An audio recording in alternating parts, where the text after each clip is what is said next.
Semua pertanyaan kalian terkait dengan tahapan tes seleksi kompetensi bidang atau SKB untuk instansi Kementerian Hukum dan Asasi Manusia akan aku jawab di video ini.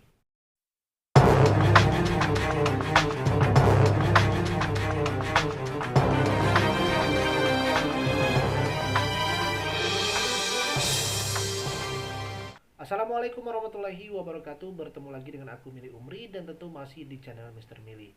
Nah, hari ini kita akan bahas salah satu topik yang tentunya akan kalian laksanakan atau akan kalian hadapi nantinya setelah kalian dinyatakan lulus dari tahapan tes SKD CAT dan selanjutnya kalian akan menuju ke tahapan tes SKB. Nah, apa saja yang harus kalian siapkan pada tahapan tes SKB atau seleksi kompetensi bidang untuk instansi Kementerian Hukum dan Asasi Manusia. Jadi untuk Kemenkumham ini tahun 2021 itu membuka beberapa formasi diantaranya seperti untuk ijazah atau kualifikasi ijazah SLTA, ada Posuspas atau penjaga tahanan dan juga pemeriksa keimigrasian. Dan juga ada formasi dari kualifikasi ijazah D3 ataupun S1 ataupun S2 seperti pembimbing kemasyarakatan atau PK-Bapas, ada juga penyuluh hukum, ada juga dari perawat dan juga beberapa formasi-formasi lainnya. Nah, banyak pertanyaan dari teman-teman atau pejuang CPNS yang mengikuti CPNS atau mendaftar CPNS instansi Kementerian Hukum dan Asasi Manusia ini kebingungan ataupun mereka tidak tahu atau mungkin baru pertama sekali ikut tes CPNS untuk mengambil formasi instansi Kementerian Hukum dan Asasi Manusia ini.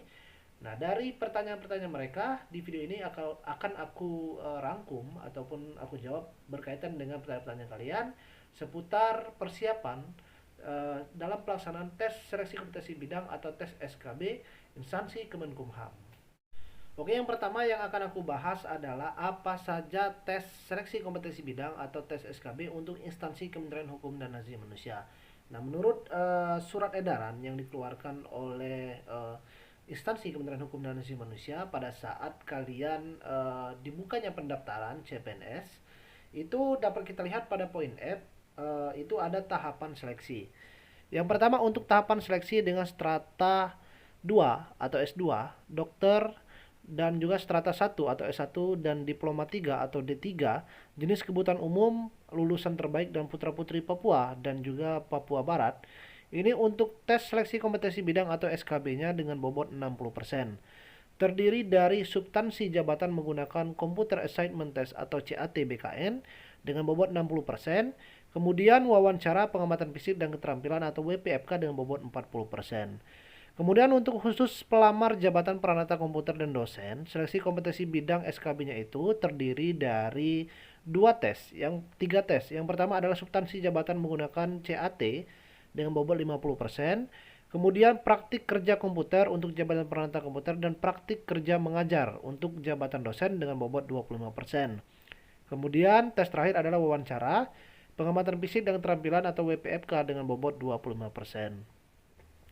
Selanjutnya untuk tahapan seleksi diploma 3 atau D3 dan strata 1 yang formasinya jenis kebutuhan penyandang disabilitas kecuali kebutuhan jabatan peranata komputer, untuk seleksi kompetensi bidangnya ini atau SKB-nya dengan bobot 60% terdiri dari substansi jabatan tes CAT BKN dengan bobot 75%. Kemudian wawancara pengamatan fisik keterampilan atau WPFK dengan bobot 25%. Nah, selanjutnya untuk jabatan atau formasi dengan kualifikasi ijazah SLTA sederajat, yakni formasi penjaga tahanan dan juga pemeriksa keimigrasian, untuk seleksi kompetensi bidang SKB-nya ini dengan bobot 60% terdiri dari kesemaptaan dengan bobot 45%, wawancara dengan bobot 30%, kemudian pengamatan fisik dan keterampilan atau PFK dengan bobot 25%. Nah, jadi berbeda ya antara tes SKB kualifikasi ijazah S2, S1, D3 dan juga dengan kualifikasi ijazah SLTA itu berbeda. Perbedaannya di mana? Untuk SLTA, untuk SLTA itu tesnya ada tes kesemaptaan. Dan untuk kualifikasi atau kalian yang melamar dengan kualifikasi ijazah S1, D3 dan juga S2 itu tidak ada tes kesemaptaan, dan juga kalian di sana nantinya tesnya itu diganti dengan tes CAT. Nah, CAT-nya itu menggunakan sistem dari BKN. Tetapi untuk soalnya itu tidak seperti soal CAT pada saat kalian SKD CAT yang ada TWK, TIU dan juga TKP. Tapi untuk soal CAT-nya itu sudah menjurusi atau sesuai dengan formasi yang kalian lamar. Misalnya kalau kalian melamar untuk bidang PK Bapas atau pembimbing kemasyarakatan. Jadi soal-soalnya itu tentang PK Bapas, tentang bagaimana cara mengurus CB, CMB ataupun bagaimana tentang bimbingan dan sebagainya. Atau kalau misalnya kualifikasi ijazah kalian menggunakan D3 dengan formasi perawat, mungkin pertanyaannya CAT-nya itu menggunakan eh, atau pertanyaannya itu seputar dengan perawat.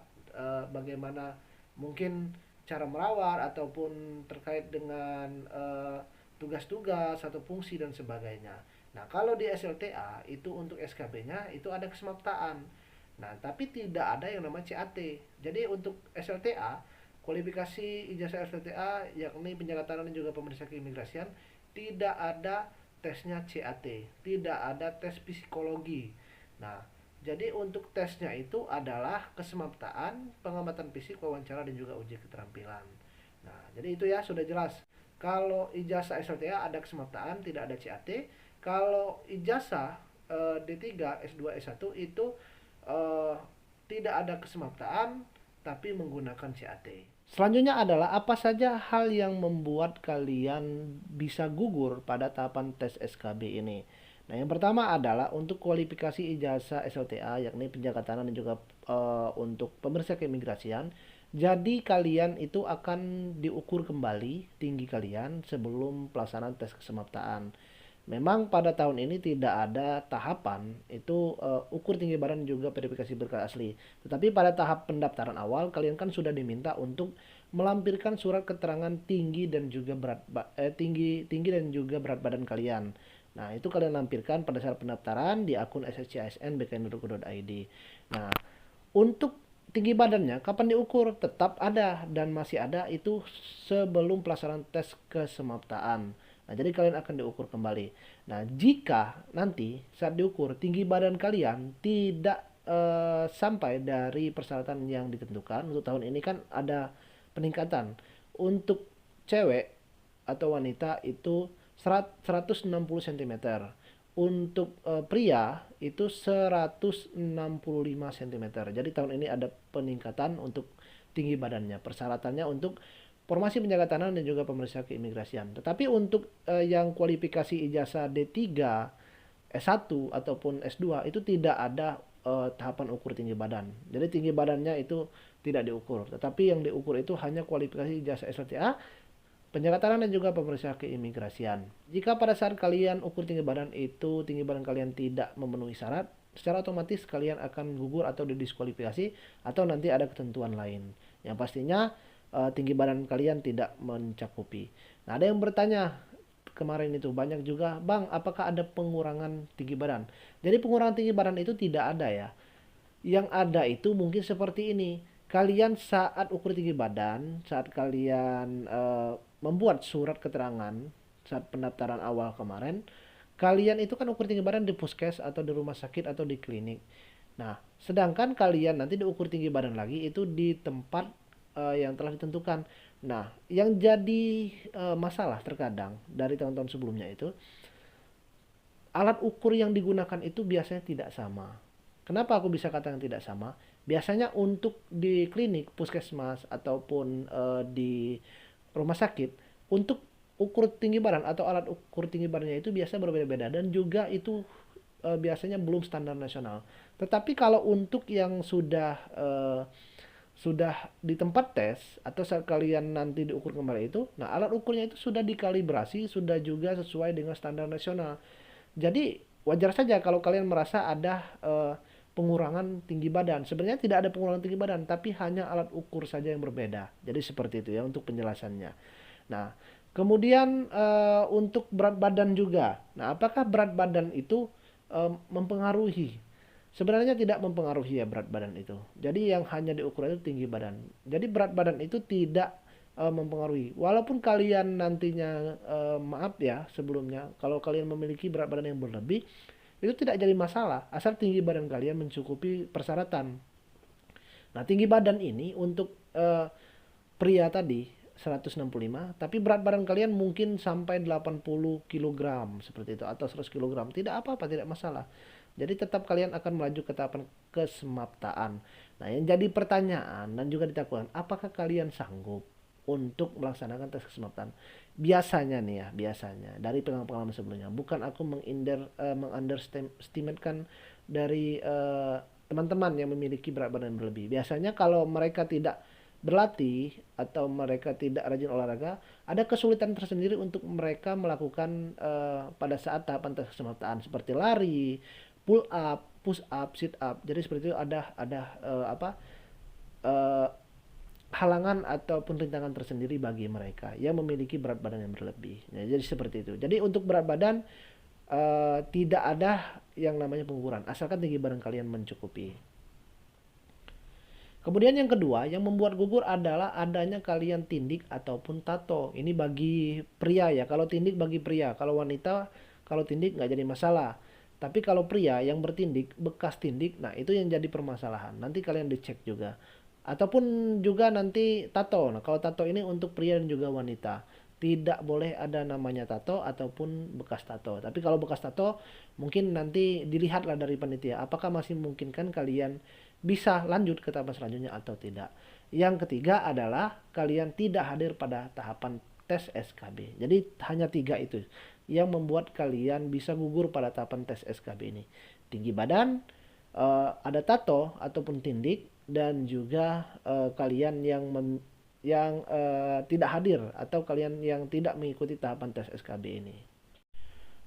Kemudian aku akan jawab beberapa pertanyaan yang banyak ditanyakan di kolom komentar terkait dengan persiapan tahapan tes SKB dari instansi Kementerian Hukum dan Asasi Manusia ini. Yang pertama berkaitan dengan pakaian tes. Pakaian apa yang dikenakan atau dipakai saat kalian melaksanakan tahapan tes nanti. Jadi kalau untuk tes kesemaptaan ya, kesemaptaan itu biasanya kalian akan diminta untuk menggunakan seragam olahraga. Ada juga yang sebagian dari kantor wilayah yang kalian diminta untuk memakai, kalau untuk pria itu seperti celana pendek warna putih dan juga baju kaos warna putih. Itu untuk tes kesemaptaan. Dan juga untuk wanita ataupun cewek biasanya disuruh kalian mengenakan training dan juga pakaian olahraga lengan panjang. Boleh memang mengenakan jilbab, atau kalau kalian tidak mengenakan hijab atau jilbab, silakan kalian rapikan saja rambut kalian. Dan juga untuk sepatunya sepatu cat biasanya, atau sepatu running atau sepatu olahraga. Jadi seperti itu untuk pakaian yang dikenakan. Kemudian untuk pakaian yang kalian kenakan saat kalian melaksanakan tes pengamatan fisik dan juga wawancara atau uji keterampilan. Nah, ini biasanya kan 1 hari, tapi tidak tahu ya tahun ini apakah dipisah karena ada 3 poin tadi. Wawancara, kesemapatan, dan juga pengamatan fisik dan uji keterampilan. Jadi ada 3. Nggak tahu apa dijadikan 3 hari atau 2 hari. Kalau tahun-tahun sebelumnya itu jadi 2 hari. Pelaksanaan SKB itu hanya dilaksanakan dalam 2 hari. Nah, jadi 2 hari itu hari pertama kalian melaksanakan tes kesemaptaan, dan hari keduanya kalian melaksanakan tes pengamatan fisik, wawancara, dan juga uji keterampilan. Jadi pengamatan fisik, wawancara, uji keterampilan itu digabungkan jadi sekali, jadi 1 hari. Jadi hanya 2 hari. Tetapi dari 2 hari ini jaraknya biasanya setelah pelaksanaan kesemaptaan nanti dikasih waktu jeda sekitar 1 minggu untuk persiapan, baru kalian ditentukan harinya lagi nanti untuk WPFK, wawancara pengamatan fisik dan uji keterampilan. Nah, tetapi tahun ini nggak tahu ya, apakah masih 2 hari atau 3 hari. Jadi seperti itu. Dan untuk pakaian yang dikenakan, biasanya untuk wawancara, pengamatan fisik dan juga uji keterampilan itu biasanya mengenakan baju seperti kalian ingin melamar kerja atau kalian mungkin bekerja di menjadi CPNS lah, baju hitam putih. Jadi baju putih lengan panjang, polos, eh, kalian mengenakan celana, atau bagi wanita bisa mengenakan rok atau celana berwarna hitam. Mau pakai dasi nggak apa-apa, atau tidak pakai dasi nggak apa-apa. Dan sepatunya juga seperti kalian mau tes SKD CAT lah. Nah seperti itu, pakaian tes SKD CAT bisa kalian kenakan lagi pada saat pakaian atau saat tes pengamatan fisik, wawancara, dan juga uji keterampilan. Itu dari pakaian. Kemudian untuk berapa hari tesnya, nah tesnya itu sudah aku jelaskan tadi ya. Untuk harinya itu nanti bisa 2 hari atau bisa 3 hari sesuai dengan panitia. Tetapi yang pastinya untuk tahapan tes SKB ini kan pesertanya sudah dikit karena sudah kan diambil hanya dari 3 kali kuota formasi. Berarti untuk tes SKB ini hanya beberapa peserta saja. Jadi tidak sampai biasanya sampai puluhan ribu, 2.000, 5.000 itu nggak sampai. Biasanya paling banyak mungkin 2.000 lah paling banyak. Jadi nggak membutuhkan waktu yang lama untuk pelaksanaan tes SKB ini. Selanjutnya pertanyaan berkaitan dengan apa saja yang ditanyakan saat tes wawancara. Nah, pada saat tes wawancara ini yang ditanyakan adalah background kalian biasanya atau tentang pribadi kalian, biasanya nama, pekerjaan atau pengalaman dan sebagainya tentang diri kalian. Dan kedua itu pertanyaan terkait dengan formasi yang kalian lamar. Misal kalian melamar tentang penjaga tahanan.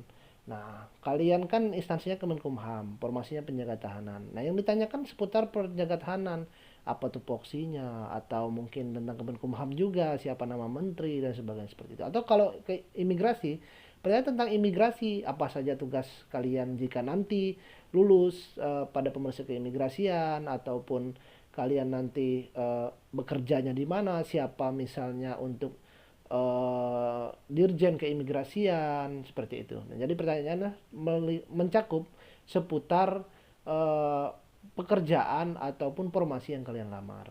Pertanyaan selanjutnya, bagaimana yang gendut atau yang memiliki badan berlebih? Nah, ini juga sudah aku jelaskan tadi bahwasanya jika kalian memiliki berat badan yang berlebih itu tidak gugur pada tahapan tes SKB, tapi mungkin akan menyulitkan kalian pada tahapan tes kesemaptaan. Biasanya kalau yang memiliki berat badan berlebih ini akan kesulitan untuk melaksanakan seperti lari, pull up, sit up ataupun mungkin saturan seperti itu. Nah, jadi tidak ada pengguguran jika kalian memiliki berat badan berlebih, tapi asalkan kalian yakin dengan diri kalian, mulai sekarang kan masih ada waktu, mungkin kalian bisa diet terlebih dahulu atau kalian mungkin berlatih untuk menyesuaikan dengan berat badan yang kalian miliki saat menghadapi tes kesemaptaan nanti. Jadi kalian bisa persiapkan dari sekarang. Selanjutnya untuk mata minus itu bagaimana? Untuk mata minus sejauh ini tidak ada halangan ataupun pengguguran. Kalau mata kalian minus, kalian bisa mengenakan kacamata. Nggak apa-apa, karena ini kan tes PNS.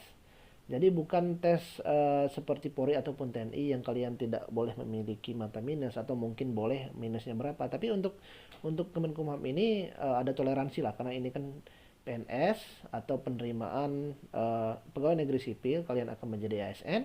Jadi untuk mata minus nggak jadi masalah. Kalian menggunakan kacamata itu nggak jadi masalah juga. Kemudian untuk tes kesehatan itu meliputi apa saja? Nah, untuk tes kesehatan itu kalian harus bedakan ya. Untuk instansi Kemenkumham ini tesnya pengamatan fisik bukan kesehatan. Jadi beda ya, kata kesehatan dan pengamatan fisik itu beda. Untuk pengamatan fisik kalian diperiksa mungkin secara luar saja seperti tato, tindik, ataupun kalian ditanya seputar riwayat penyakit dan sebagainya. Tapi kalau untuk kesehatan itu kan menyeluruh, bisa ke dalam pemeriksaan mata, mungkin amandel, atau mungkin pendengaran, penglihatan dan sebagainya. Jadi beda. Untuk instansi Kemenkumham ini tidak ada tes kesehatan, tapi ada tes pengamatan fisik. Yang kalian hindari adalah jangan sampai ada tato ataupun tindik bagi pria. Terus ada juga pertanyaan, apakah jika kita tidak bisa pull up atau pull up kita mendapatkan 0, apa kita langsung gugur? Nah, jadi banyak juga bertanya, Bang, bagaimana kalau misalnya aku tidak bisa pull up? Atau misalnya aku push up itu dapat nilai 0, atau pull up aku tidak tidak naik atau tidak terangkat badan aku, jadi dapat poin 0. Apakah langsung gugur? Jadi untuk tes SKB ini untuk kesemaptaan nggak gugur, walaupun kalian dapat nilai 0 pada pull up, kalian kejar di sit up-nya, kalian kejar di mungkin saturannya, di larinya. Jadi seperti itu. Jadi nilai SKB itu, nilai kesemaptaan itu kan ada dua, kesemaptaan A dan juga kesemaptaan B. Kalian bisa cek lah untuk video kesemaptaan itu sudah aku buatkan, jadi silakan kalian tonton. Nah, untuk tes kesemaptaan itu ada kesemaptaan A, kesemaptaan B. Kesemaptaan A itu lari, kesemaptaan B itu pull up, sit up, push up dan juga saturan. Nah, kalau kalian tidak tidak dapat poin di pull up atau poin kalian 0, kalian kejar di sit up. Nanti nilainya diakumulasi sekali untuk nilai dari tes kesemaptaan ini. Jadi diakumulasi sekali untuk itu. Jadi tidak ada yang namanya kalau kalian nggak bisa pull up atau pull up kalian nol, kalian akan gugur. Itu tidak ada. Jadi kalian tetap bisa lanjut, tetapi kalian kalau nol itu kejar di nilai lainnya. Bisa dinilai sit up ataupun di push up. Kalau kalian dapat nilai nol di pull upnya. Apakah imigrasi juga ada tes kesemaptaan? Jadi untuk keimigrasian atau pemeriksaan keimigrasian itu ada tes kesemaptaan karena mereka menggunakan kualifikasi ijazah SLTA. Jadi untuk kualifikasi ijazah SLTA, instansi Kemenkumham ini ada dua, penjaga tanah dan juga pemeriksa keimigrasian. Dua formasi ini untuk seleksi tahapan tesnya itu sama semua dari awal sampai akhir. Yang bedanya itu setelah penugasan nanti. Satunya di lapas ataupun rutan, kesatunya lagi di kantor keimigrasian. Kemudian terkait dengan keterampilan. Keterampilan itu apa saja? Apakah boleh selain dari silat atau taekwondo atau mungkin bela diri? Bisa. Jadi untuk tes keterampilan ini sekali lagi aku sudah buatkan video juga. Jadi silakan kalian tonton. Tapi aku lebih menjelaskan lagi, mungkin kalian belum tonton ya. Untuk tes uji keterampilan ini bisa kalian tampilkan apa saja, tetapi yang tidak menyulitkan. Misal kalau kalian, saya memiliki keterampilan panjat tebing. Nah, terus apa yang mau kalian panjat? Gedung, apa? Gedung tempat kalian tes tersebut. Kan nggak mungkin. Atau tebingnya kalian bawa seperti itu. Jadi nggak mungkin.